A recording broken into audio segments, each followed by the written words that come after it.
Today's guest is someone I originally connected with online during a season of intense development, 75 Hard.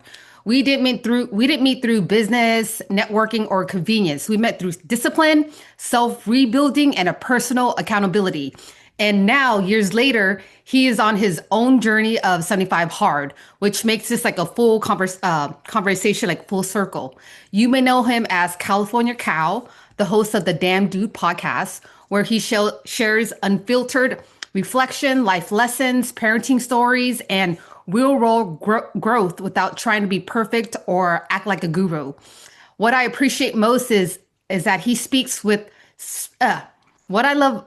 What I appreciate most is that he speaks like someone who's in the works, not someone speaking above the work.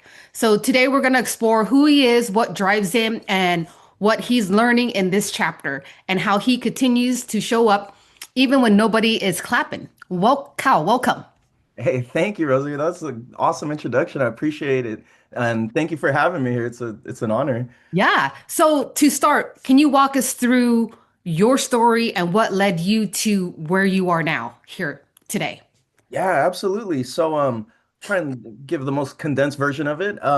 So I grew up, I'm from San Diego, born and raised. And when I was a little kid in second grade, my little sister, my great aunt, and my grandma all passed away in the same month. And that really like spun me out as a kid. And at that point, like I decided my childhood was over. I stopped talking for a whole year and just went into like full observation mode of people and life. And I was just thinking about different things that other kids weren't. Um, that in turn led me to looking up to the gangsters in town because they were the only other people I saw and recognized with pain in their face and their heart and struggle and I fully resonated with that pain and that like no, life is serious. Um, from there, growing up, I lost a bunch of friends. I had my two best friends were murdered within like 2 years of each other. Um, what else? I was gonna be a firefighter originally. I ended up breaking my skull, neck, and back. While I was laid out in that injury, I found out my girlfriend I was planning on being with forever got pregnant by somebody else. That was at the same time frame that my two best friends got murdered. Um, and I was just getting in a lot of trouble. Ended up getting my house raided by the ATF and just getting all sorts of trouble. And it was at that point I'm like, okay, this isn't right. So at about 20 years old, I started thinking about things differently and not just doing things on autopilot or out of anger. I started being like, well, hold on, why? What's happening here? Um, I from there just I started my own business, which was like the first good thing that I did, which I teach babies how to swim and save their lives in the water, starting as young as 6 months old. And I've been blessed to be able to affect my communities in very good ways. So even when my head wasn't fully right, something tapped me into just doing the right things. And as that progressed, the first real thing I did was I took a personal development course that I was kind of forced into and grudgingly went and out of stubbornness, I'm like, man, I'm gonna show you that this doesn't work. I don't need this. So so as I go to there, I start meeting like people with crazier struggles than me and crazier stories than me. And I'm like, whoa, I put a lot of significance on my struggle rather than like actually healing through it. So a little bit after that, I finally read my first book at like 25 years old and finally started like thinking deeper and taking responsibility for things. It was at that point I ended up going out to, well, a couple years later in my early 30s, I went out to the jungles and did ayahuasca with the tribes out in Peru. It was one of these things I knew nothing about it. I was just like, I have to go. I don't know why. This just makes sense. And I just went. And it was like a month of intense healing, really. Like, I mean, that's a whole other thing I could talk about forever. Um, So so from there, you went to Peru for a whole month, yeah, yeah. and you did. How long was your ayahuasca like ceremony? So I did five different ones, basically. Oh, wow. Yeah. But included in that was fasting for a week, or more so, I should say 8 days. I did a whole 8 day fast. Um, and it was intense and so needed. But fasting with the fast, it wasn't just food, it was entertainment, music, reading, exercise, like everything. It was Everything. just me and whatever crazy stuff I've got inside of Yeah. me. So was that a protocol for ayahuasca for you to fast for 8 days of like everything? Yes, yeah. Okay. So at least with the tribe that I was with and the teacher that I was with, so there's other people that do it a little differently, but just from everything I've learned, that is like what I consider the right way to do it in a sense. Because if you got other stuff in your body, like the medicine is gonna fight it and need to interact with the bad food, the bad, whatever is being input to me, rather than just directly affect what it is I need to Yeah. work. So it's kind of like you like going doing this with the tribe, like you're kind of fasting from everything. So you could come in with like a clean slate to Yeah, do ayahuasca. yeah, absolutely. So when I showed up there, I was full of all sorts of different pains. I had broken 84 bones in my body up to that point through skateboarding and motorcycling. And so I was just like walking pain. And I just held so much resentment and anger from having my friends murdered and all these, different things that happened. So I had psoriasis really bad, all on my hands and wrists and everything. And as soon as I cleared out the pain and the resistance associated with all that, it went away, and it has not came back in was it Whoa. like over 13 years now. Wow. And when you say clear the pain away, what do you mean by that? So I would define that as mental, spiritual, and physical. And in my understanding, they're all directly related.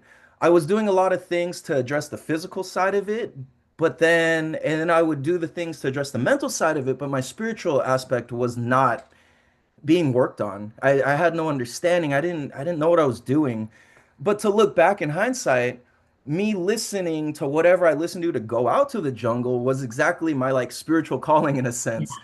So once I started going, oh, that's the voice I should listen to, that I think through, and that's the positive and the healthy one that's really going to help me. Um, so yeah, so I did that. I also went to Vipassana meditation, which I've seen you've done as well. I've done that a couple times. Went to the jungles a few times, and yeah, so now and basically now I'm here, and I've I'm just tuned into the understanding, and I try to live my life by like just doing good things and putting positivity out there, and really actually wanting good for other people. I would just be so about myself that it's like disgusting to look back on. And I only really cared about myself. And now I'm kind of at a point where I'm like, whoa, this isn't even about me. I'm just the vessel to help others and do whatever it is that I can do for my world, my people, my family. So I do my best to raise my kids with the understanding of like, look, like, yes, take care of yourself first. And then, from that healthy spot, then we go and help whoever the heck we can with our capacity. So, Wow. yeah. Wow. So I that's had I the had general plan. no yeah, I had no idea that your sister and then your grandma passed away. How old were you?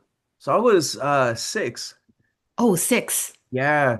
Wow. So yeah, that was pretty intense, honestly. Like my little sister, she had Down syndrome and she had a whole bunch of heart problems, and she passed away when she was only 2 years old, almost 2 years old.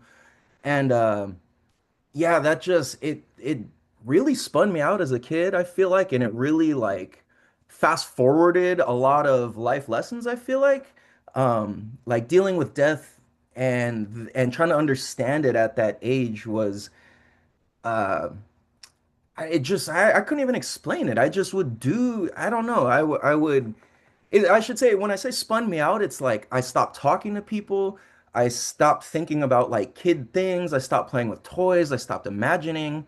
Um, I would like be peeing my bed every night. Like I was just all messed up in every direction. And my parents, they were only in their early 20s at this time, and they were just trying to survive and figure themselves out. Like being a 20-year-old without any heavy stuff is already hard. Yeah. so I can't even imagine like the struggle that they were going through and still trying to raise me the best that they could with all of that going on. So yeah, that was crazy. Wow, that's yeah. And then you had so you were carrying pain and you took life very seriously and then had like uh being surrounded by like the gangs and that was probably what like 90s or Yeah, yeah. 80s. Yeah, Yeah. mid 90s. I'm almost 40, so yeah, it was like through the 90s really. Yeah, yeah, yeah. That's when a lot of the gangs and stuff. And then you had two, your best friend murdered. That's Yeah. crazy. Like you've been through a lot, you know, uh, girlfriend getting pregnant by some other dude, and then your house getting raided by you said the ATF. And Yeah. this is all before like around 20 years old. Yeah, all before 20. Wow. And when was it when you hit like when you like you hit rock bottom, and then when was it when you like woke up like, oh shit, when you started your journey? Like how long ago was that? Oh man, I feel like there's like levels to that. So like the first one was like about right after that in my early 20s. And then honestly again probably in the last like 2 years. Like the last several years, well okay, I can frame it like this. So when we first started following each other through 75 Hard, that was like probably the new lowest point in my life as like an adult. I was going through issues with my kid and his mom and all this whole legal thing and a whole bunch of like false accusations and just a lot of stuff that wasn't true being put on my plate and being pointed at me. And I'm like, dude, no, like I'm a good person, but like, damn, I don't know what to do anymore. Like I'm in survival mode. I'm like, if I didn't do all these things that are being said and I am actually doing good things behind closed doors, like, what the heck? Who am I? What am I doing? And that's really where like I feel like life kind of hit I hit the next level of or I should say like prior to that I was doing good things but it was self-serving. Mhm. And it was in the last couple years that I'm like, oh snap, like I realized that I was doing good things for the community as a self-serving thing rather than to actually just do good things for the community. And so I started 75 Hard really just out of a means of survival. I'm like, I know discipline is good. I did martial arts growing up and discipline was always like a big factor. And I'm like, all right, dude, this is what I have to do. I need some sort of structure in my life because that was around the time COVID was happening and all of that. My place of business got shut down.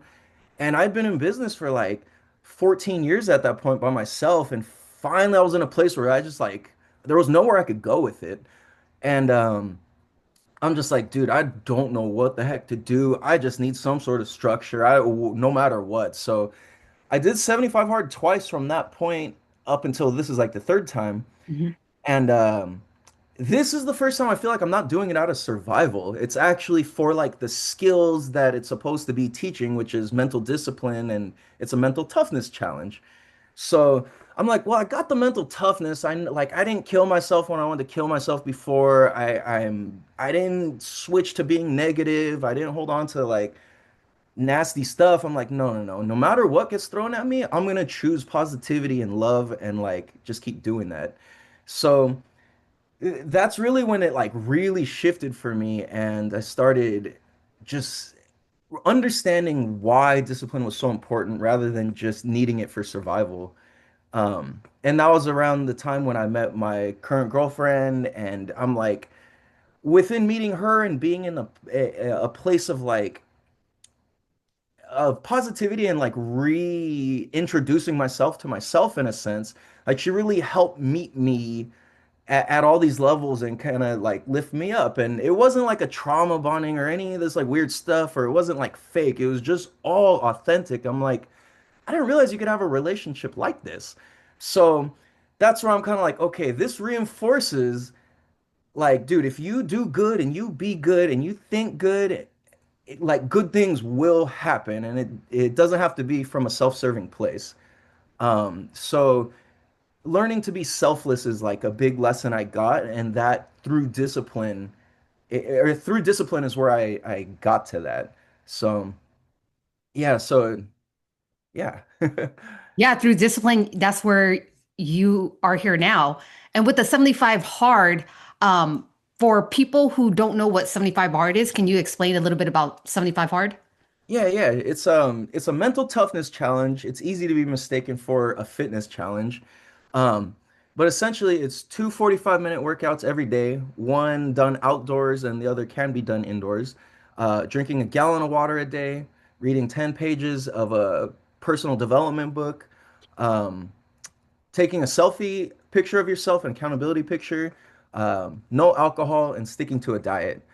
So that's what I've been doing. For me, like prior to this, I smoked a lot of weed and I would hide under that and I didn't realize how much I really was hiding under that.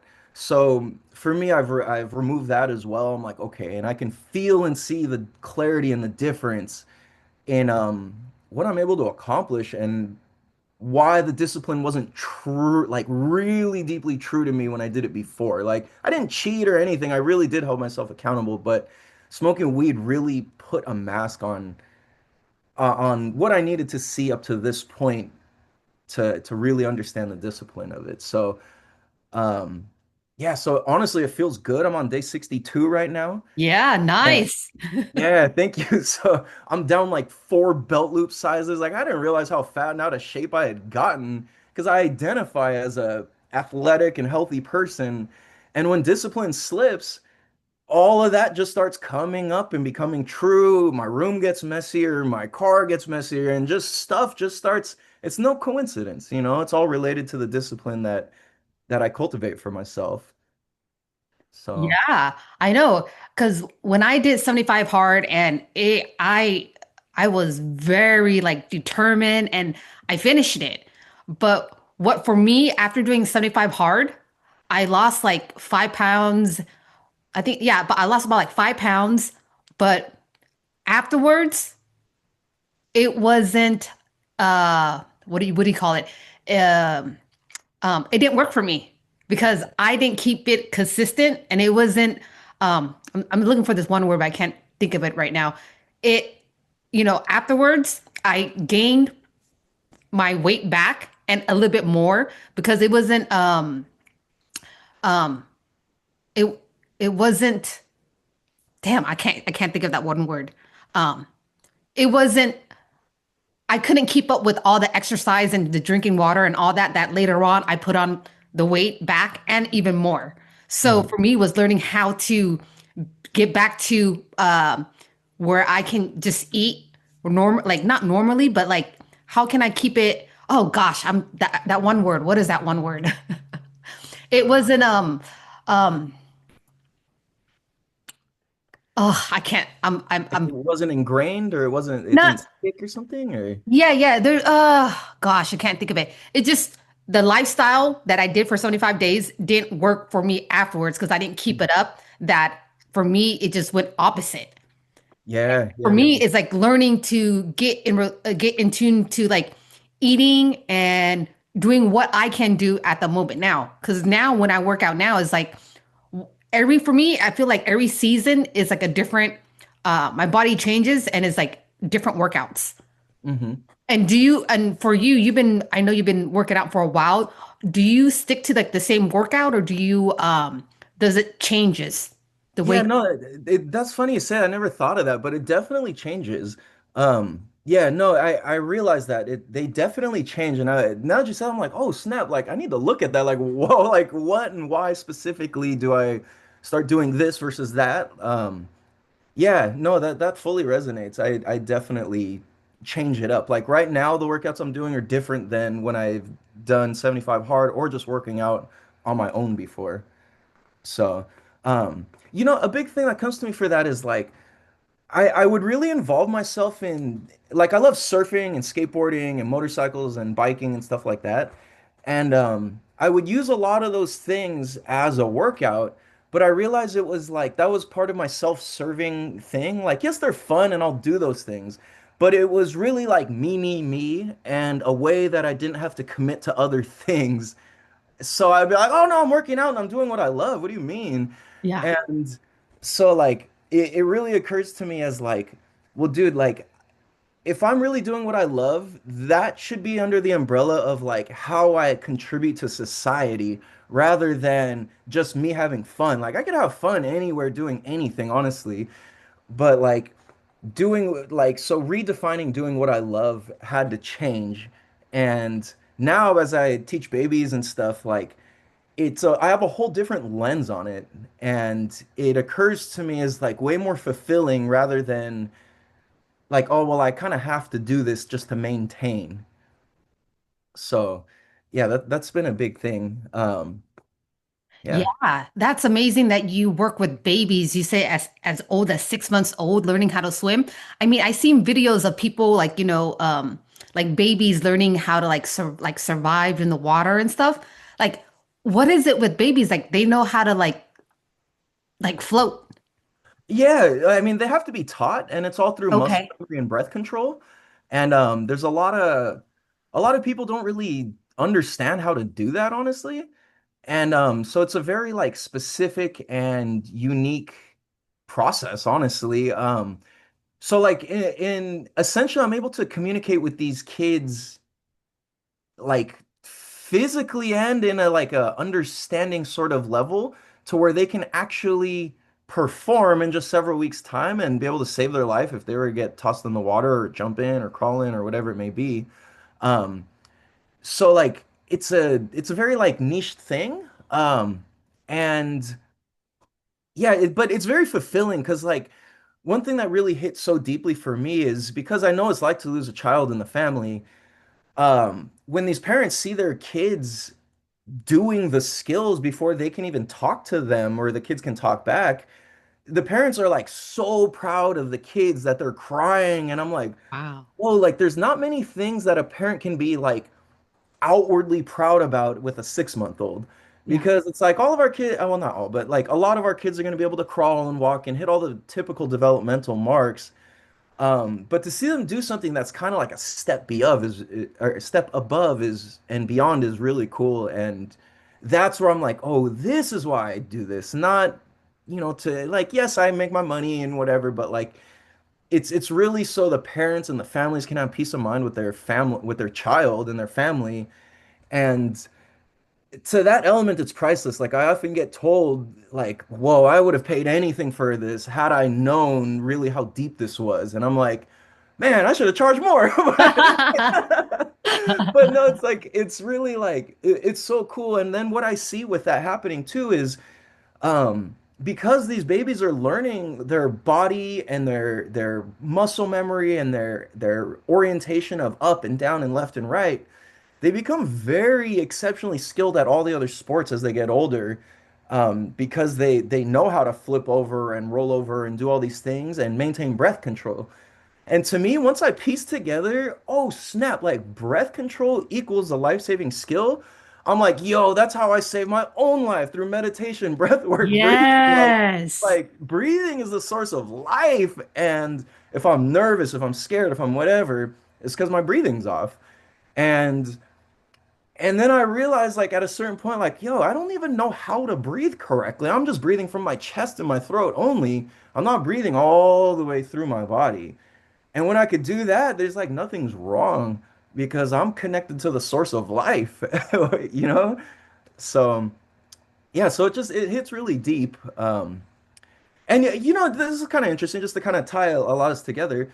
It was at at one of my best friend's funeral. His uncle was speaking, and my best friend, his name was Pablo. He was a full-blown like hardcore gangster, but at the same time, his heart was just so big, and the way he was a gangster was he was like Robin Hood. He would protect people who really needed the protection, and also on top of that, like when he would interact with kids or his little nephews or nieces or cousins or whatever, he would he just this magic came out and you're like, who is this guy? He would just fully get in their world and all the kids would just love him for this unexplainable thing. And at his funeral, his uncle was like, to really know Pablo was to see him interact with children. And Mm. at that moment, I'm like, whoa, okay. It hit me how lost I was as a kid, how much I needed somebody to really step up and like go the extra mile for me and, hold my hand through things, explain things to me and like just give me that like unconditional love. My parents tried, but like they're just so young and like they're dealing with their own things. So, the streets raised me in a big way. My parents are great parents. It's no slide to them or anything, but they were only able to do so much as 20-year-olds. Um, but that hit me. I'm like, oh snap. Okay, how can I help children? And that's where like this whole journey really started. I feel like in a really deep way. So Yeah, I love that you hit on about our parents because our parents are doing the best they can with the knowledge they have at that moment. And there's a lot of people who are still have, resentment against their parents. And when was your understanding of your parents and of them, like when was it when you realized like your parents were doing the best they can? yeah, wow, that's a man. I feel like there was several like markers where that happened. Um, the first was when I was in the personal development class, and it was called Landmark. I don't know if you heard of it or anybody's familiar with it, but I went there, and through some of these courses, like my whole family went, and I realized that we hadn't told each other we loved each other in 20 years Ooh, at that point. Yeah, like none of us said it to each other. It was same just here. Yeah. wow, okay. Yeah. Yeah, it's like a family, a child, people need love. Like, yes, we're showing it, but to not say it, it's like, well, what is that all about, you know? But we didn't even know that. Like, we didn't realize it. So it just that was like the first thing that really cracked everything open of like, oh my goodness, like, wow, what are we doing? You know, sort of thing. And that really started like it brought some resentment towards my parents at the same time because I'm like, well, why would you not tell your kid you love them? Like, I tell my kids I love them more than they probably want to hear it. So, but I'm also like, okay, that's probably because my parents gave me that lesson. And that's why I understand that the way I do. Um, so that was like the first thing. The next was sitting for ceremony out in the jungle in Peru, like that first time. I got to I got to see like and more so feel my parents struggle and Yeah. all that they did, Yes. And rather than looking at the lack of what I had, I started seeing, oh, they did this. Like I couldn't have done that for anybody in my early 20s. Like there's no way. Um, so I appreciation started building, and I'm like, dang, like I couldn't even be here upset if it wasn't for them. And then I started getting really grateful and practicing gratitude, and like that's really where this started turning around and tuning for me is like, okay, practicing gratitude. I've been able to be grateful for myself, which then it's like, okay, now what else outside of me is there to be grateful for? And it's like, okay, where I come from, my family's lineage and history and all of this. And I realized I used to always be upset because I didn't always fit in culturally. Like I grew up in like an Asian town with Asian gangs and all of that. And I was always like a little bit let in, but I'm still white. I'm not all the way enough in. And then so I don't feel like I fully identify with the white people or sorry, the Asian people or the white people or like I'm like I don't know where I belong and I was upset about that for so long. Like I don't have a place other than with like the misfits. And they're like all my friends were all different races and stuff, but like my core group of friends and it just really hit me that like no, this is to be proud of and to be grateful for that having two such opposing cultures, it really brought so much insight to why I do what I do. Because it's like I look at like all these different elements of like, okay, like American culture on my Norwegian or white side, and then Chinese culture from my Chinese side. And it's like things how you sit for a meal, how you greet each other, how you say bye to each other. I'm like, whoa, why does like my Asian family say bye 5,000 times and it takes an hour to get out the door? Yeah. And then my white side's just like bye. And I'm like, whoa, like, do you not love me? Is that why that? Or like, are you being overbearing? Is that why you're like that? So it put me in this place of confusion a lot. And I feel like over the last couple years, both my Chinese grandparents passed away, and that brought a whole new like lens to me of like understanding who I am and why that side I have, like why I am the ethnicity I am. It's to have this unique lens, I guess, and to be able to help people the way that I've helped people the way that I do. Because without seeing things the way I see it, none of the stuff I do could be possible. And kind of like you had mentioned in the beginning, it's like, dude, I'm willing to do all of these things and put positivity out there without any recognition, without any credit. Like, I don't care if anybody likes my posts or not. I'm still gonna do it because it's for the goodness of if I think it and I could see it, there's gonna be somebody else this is gonna resonate with. And and I think that's why we're here today too. It's like, well, if I didn't do that, I wouldn't be visible.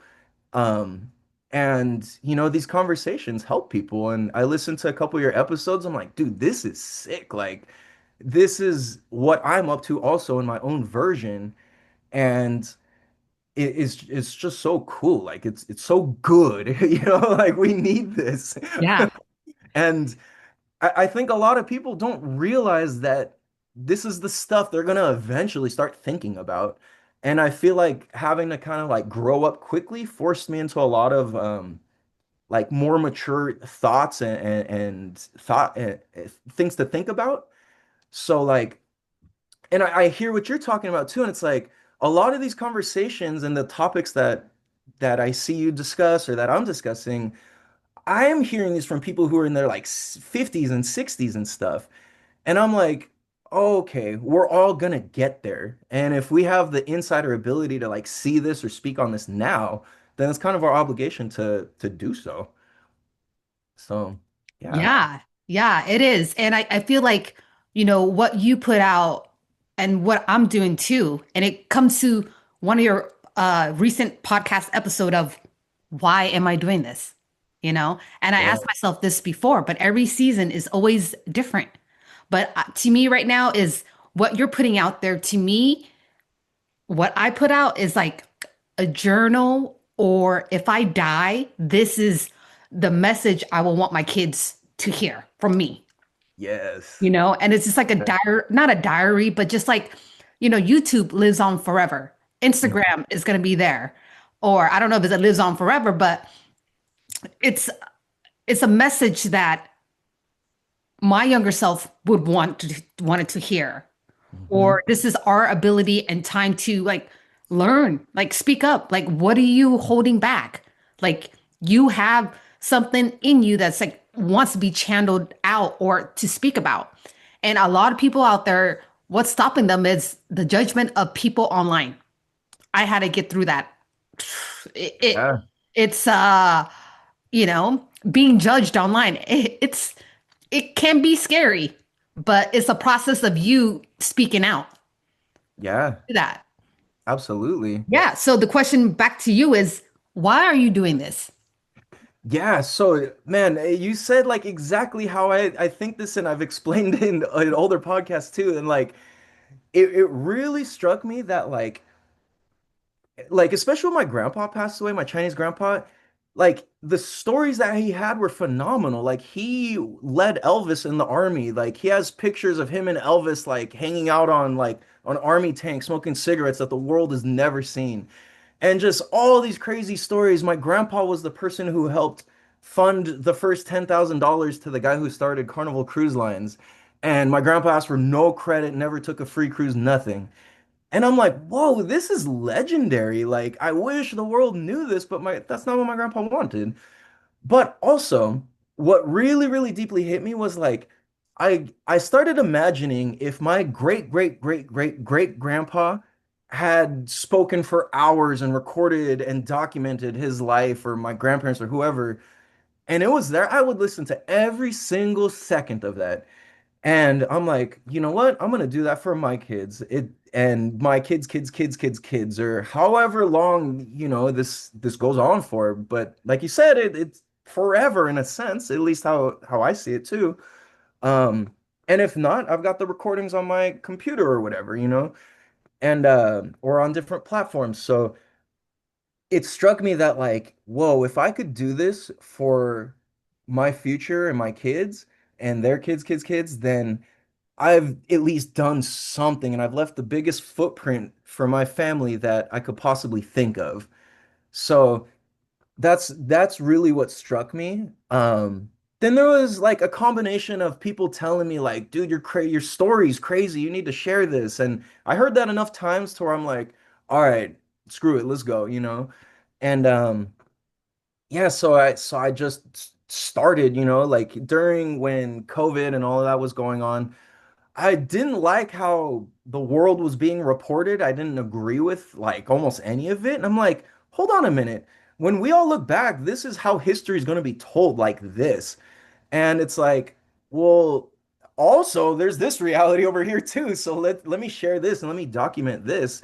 Because I want to tell it how I see it and how I experience it. Because I also know there's a lot of people who are afraid or don't know to share or document as they go. Um, and like you said, for me, it's like a journal. It's documentation. Like I want my family to know why we are how we are. And I don't really mind if what I'm saying is like ignorant or there's a lesson I'm missing or it's like, damn, like grandpa was tripping. Like that's fine because they can at least understand their starting point. And once I started realizing that like dang, a lot of why I do what I do is generational things, and I'm kind of like the first crossroad of the generational things being different because I'm a different culture, even though I'm the same blood, both directions. And so that really, really like hit deep for me. Um, in terms of like, okay, let's document this. Because also I started thinking, it's like, I don't think my family in China would have ever foreseen having a half Norwegian, half Chinese American kid in their family. Like, I look, it's like, well, shoot, in several generations, my whole family could be African or Mexican or Canadian. Who knows, Like, we could be a whole different color, a whole different language, like all of that. But let's document this. So. Yeah, so that's a big reason why I do this. Yeah, it feels like the right thing to do. Yeah, no, I love it. I love it because, as our, kids now growing up in it's such a different generation of the world. The world is just completely different from when we were growing up.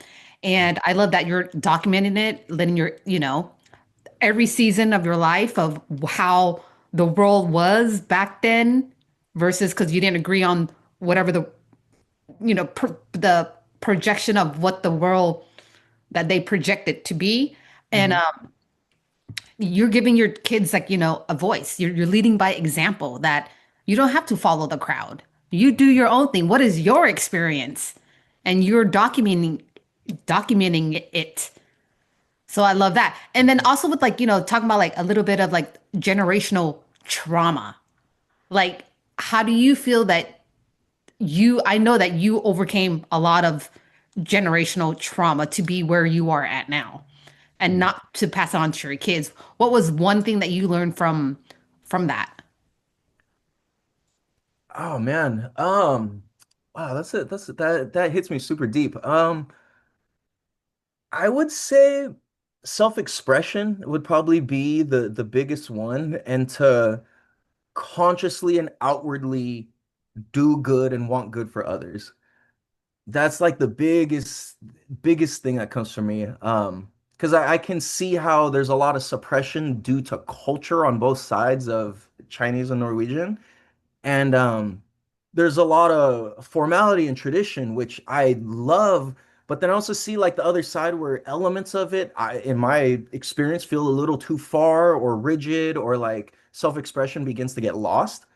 Um, so that would be a big thing is to be able to be self-expressed and still respect tradition. Um, that would be a big thing for me. And it's kind of like because I in a way I feel like traditionless in a sense because like I where things were traditional on the other side it just wasn't.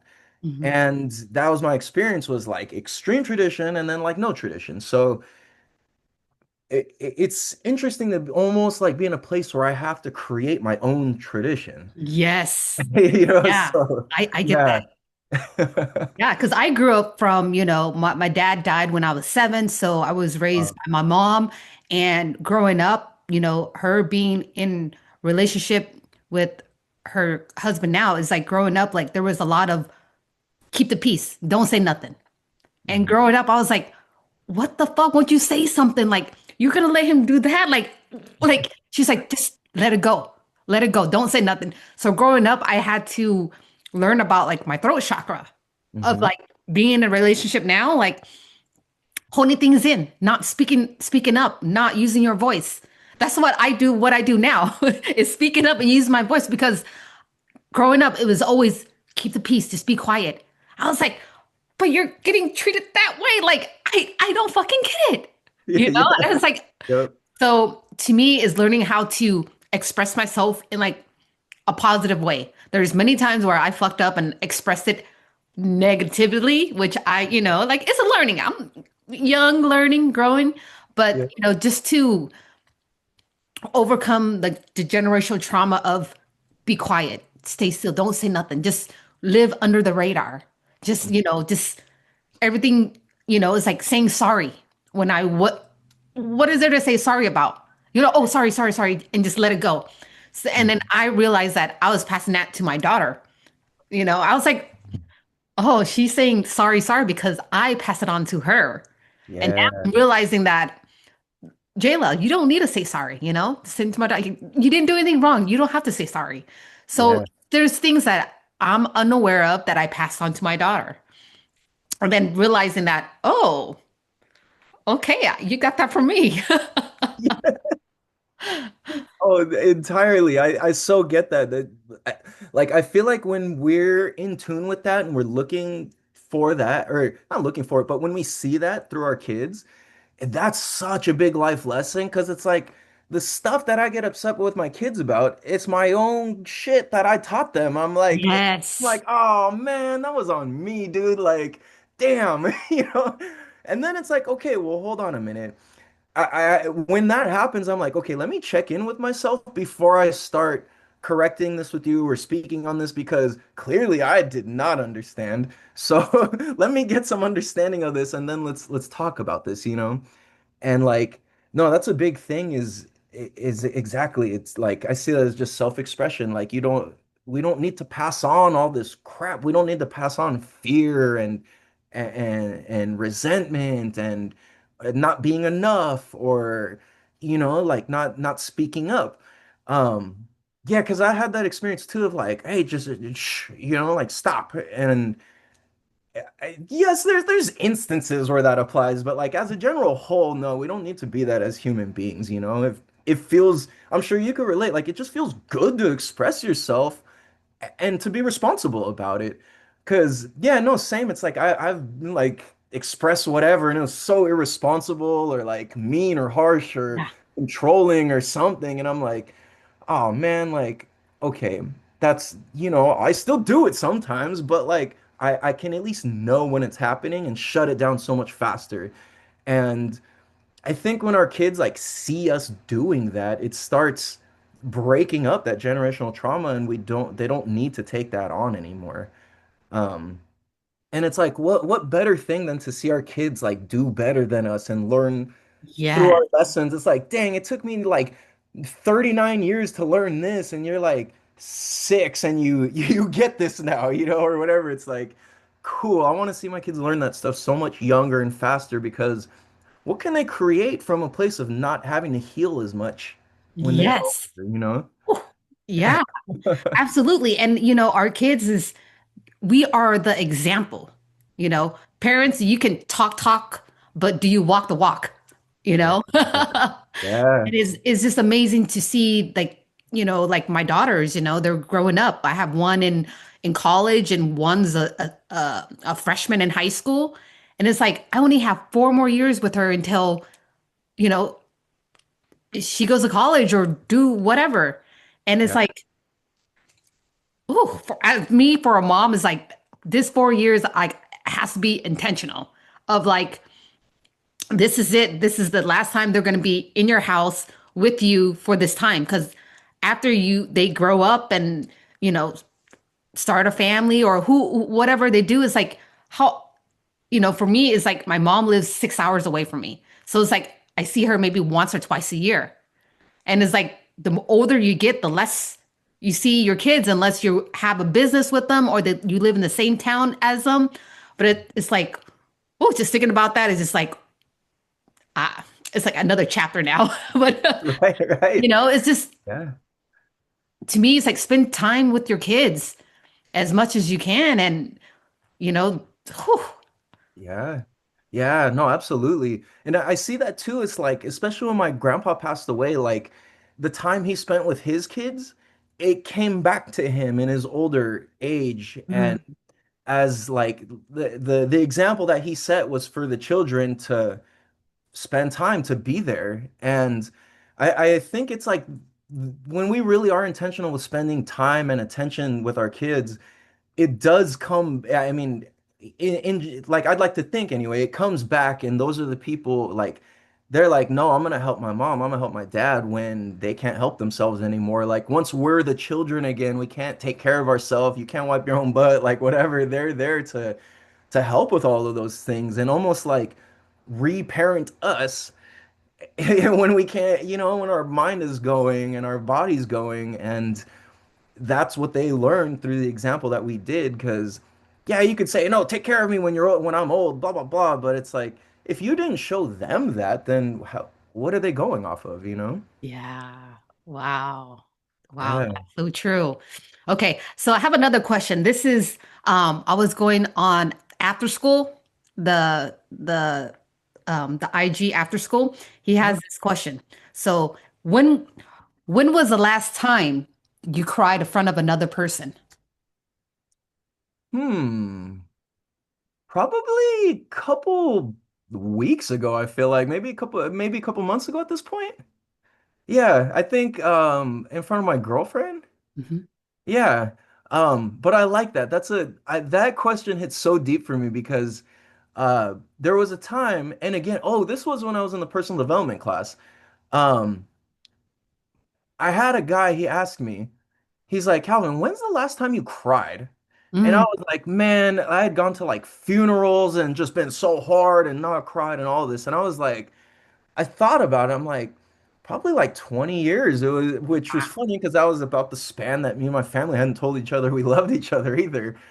Um, but he goes, Calvin, how can you be a real man if you can't cry? And I was like, what? He's like, a real man can feel every range of emotion and not be afraid of it. A real man can sit with what hurts. A real man doesn't have to avoid. A real man can do that. And I was like, oh man, like, and I remember I went home and cried that night because I was like, damn it, like I was just so I don't even know what I was just it just needed to happen. And like so now like I realize as a man and somebody who's aware of myself, like crying is healthy, but there's a time and a place, I feel like. There's a certain level of emotional intelligence I believe we should have because it's also very easy to become very unattractive very quickly if you're just crying everywhere Yeah. and you're a mess and you can't put it in the right buckets in a sense. But I fully believe and endorse crying as a man. Like we should be doing it when it's appropriate. Yeah. Oh, I Yeah. love that because a lot of men now are like, emotionless, like, oh, I don't cry or whatnot. So I love to hear your perspective and how when you were in your personal development, like the man kind of gave you permission, like it's okay to cry, not crying and like letting yourself, like unattractive ways of just crying, but more of, doing the work Mm-hmm. in those emotion role. All Yeah. right. So well, I had this thing where I just started. It's called Rapid Fire. Okay. So it's gonna be, I'm gonna ask you a couple questions and then we'll go from there. All So right. one word that describes this chapter. Grateful. Mm. A belief you're glad you outgrew. Hatred. Ooh, that's a very good one. I think everybody can take a piece of that today. A food you can eat daily, but probably shouldn't. Coffee. Coffee. Yeah. Okay, finish this sentence. When motivation disappear, I Ooh, go to discipline. go to discipline. Love that. Yeah. Okay, one value you refuse to trade even for success. Integrity. Mm, like that. Yeah. Okay, if your life had a background music today, what genre is playing or what song?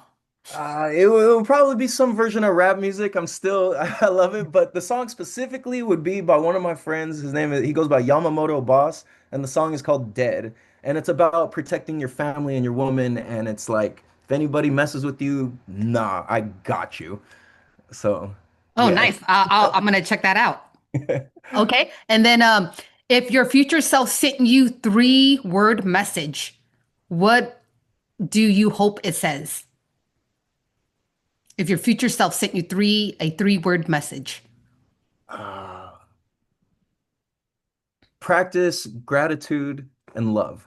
Ooh, nice.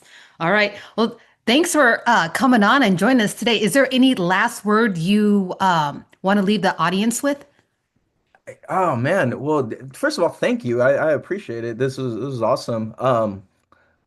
I would say practice gratitude. Practice three things you're grateful for every night or every morning and every night to the best of your abilities. I set alarms that go off that say practice gratitude. What are three things I'm grateful for? Um, that it has been life changing when I was at my worst and I'm at my best. It's always beneficial. Um, But I guess, and then also I want to say, like Rosie, like, what is your deep thing? Why you do this? Because this is so cool and you're so good at this. Ooh, great question.